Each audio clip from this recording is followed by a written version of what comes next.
Well, there's a couple things here. In 2 weeks' time, he will be in front of a judge.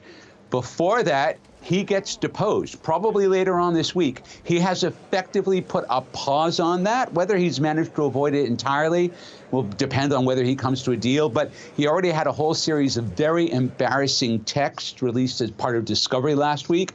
And I think he really wants to stem the damage. And maybe his lawyers have finally made it clear to him that his case is not as strong as he thinks.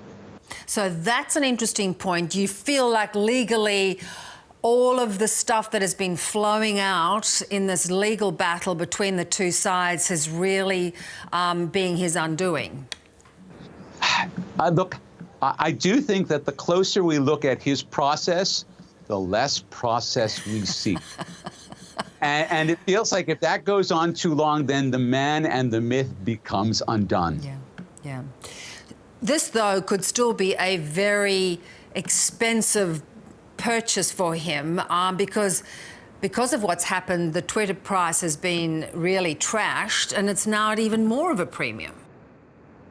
Yeah, and the entire tech market has come down because essentially the offer was made when the tech market was at its all-time high. It's down at least a third. I think Twitter's down a little bit more. So he's paying an enormous premium to agree to do what he agreed to do back in April.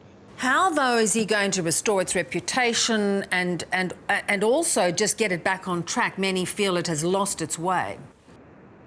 Yeah, this is a very interesting question. And he was tweeting today very sort of weird statements about X, Project X, the Everything app. It seems that really what we're doing is we're taking a page out of WeChat. WeChat, of course, isn't just a chat utility that almost all Chinese uses, but it has a whole platform that allows all sorts of other businesses to plug into it so that people can trade and transact and pay bills and do all of that across the platform. Twitter made a decision very early on that they basically weren't going to be open to others to play with.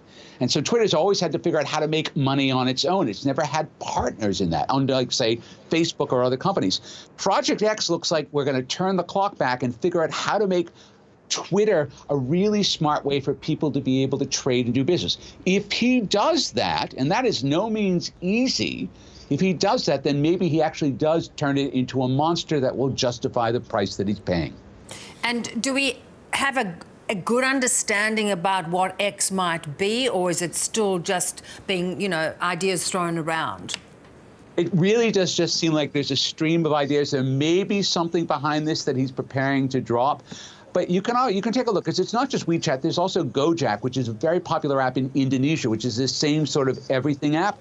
So there are plenty of examples to work from. How you make it work inside of Twitter, that's the secret sauce. That's the thing there doesn't seem to be any depth in yet.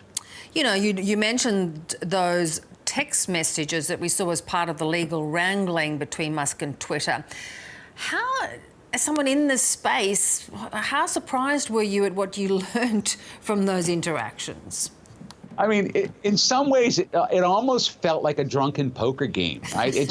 There wasn't a lot of depth or, there's a lot of people fawning and saying, oh, put me in, this is my dream job, is to be CEO of Twitter. And he's basically having to bat those people away while the other billionaires are like, here's $250 million made, or how much money do you need? I'll write a check, without actually doing the kind of due diligence that you'd want a business leader to do before they handed someone $1 billion. And so there's this sense that it reinforces this perception that is a billionaire's boys club, and they're just basically passing checks around to keep the game going. Yeah. Do you think that, he may be making this offer again to avoid deposition, but do you think he is going to go through with it now? Well, unless his financing falls through, in which case he has to pay $1 billion. Unless his financing falls through, he is on the hook. I mean, the contract that he signed basically gave him no exit, even though he's tried to make it look like Twitter is filled with bots, or that the security expert he hired found all of this stuff going on. None of that is material, because when he agreed in April to buy the company, he basically agreed to buy it as is. And he really is trying to avoid that going to court. Oh, yeah, we also saw, just by the by, they tried to release the Optimus robot. When you talk about the man and the myth, how did that go? Look, the Optimus robot was singularly underwhelming. And I have friends who have been working in the field of robotics all of their years, 40 years, and they will tell you that a humanoid robot is both really hard to do and has never been done well by anyone anywhere, no matter how smart or how well funded they are. And I think the thing that everyone was surprised at when they saw the Optimus robot was that it looked very unsteady on its feet. And getting a robot to walk bipedally using 2 legs, incredibly hard to do. A few companies have done it well, most have not. And it looks like Musk and Tesla still haven't. Who's going to play him in the movie of this soap opera? Look, by the time they do that, we're going to have deepfake technology good enough. It won't matter who it is. We're just going to map his face on. Look, he's still, he's still got more money than most people can even dream about, and he's a genius at some levels as well. But what a show. Thanks so much, Mark. Great to chat. Thank you.